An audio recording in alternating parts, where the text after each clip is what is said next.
మనం sub register ఆఫీస్‌లో లేదంటే ఎంఆర్ ఆఫీస్‌లో భూభారత్ ద్వారా మనం రిజిస్ట్రేషన్ చేయించుకుందాం అనుకుంటాం.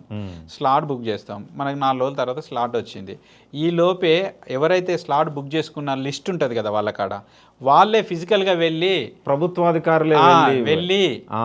వాళ్ళు కరెక్ట్‌గా ఇది గవర్నమెంట్ ల్యాండా, వక్ఫ్ ల్యాండా, భూదాన్ ల్యాండా, లేకుంటే ఎఫ్టీఎలా, బఫరా ఇవన్నీ క్లియర్‌గా తెలుసుకొని ఇది రిజిస్ట్రేషన్ చేయడానికి ఎలిజిబుల్ ఉందా లేదా అని ఫైండ్ అవుట్ చేసుకొని ఎలిజిబుల్ అయితేనే ఆ స్లాట్‌ని ఓకే చేసి రిజిస్ట్రేషన్ చేస్తే అయితే ఇప్పుడు ఇది బాగుంటది కదా. ఇప్పుడు మీరన్న సమస్యకు ఇప్పుడు మన కొత్త భూభారతి చట్టంలో ఒక పరిష్కారం చూపించారు. చెప్పండి సార్.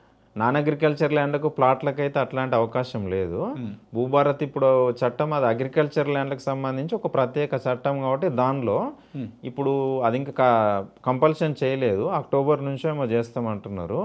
ఖచ్చితంగా ఏ ల్యాండ్నైతే మనం స్లాట్ బుక్ చేసుకుంటామో ఆ ల్యాండ్ రిజిస్ట్రేషన్కు ముందు ఖచ్చితంగా కన్సర్న్డ్ సర్వేయర్ని తీసుకుపోయి సర్వే చేయించేసుకొని ఆ చుట్టుపక్కలతో సంతకాలు పెట్టించేసుకొని ఆ సర్వే మ్యాప్ను అటాచ్ చేస్తేనే రిజిస్ట్రేషన్ అవుతుంది.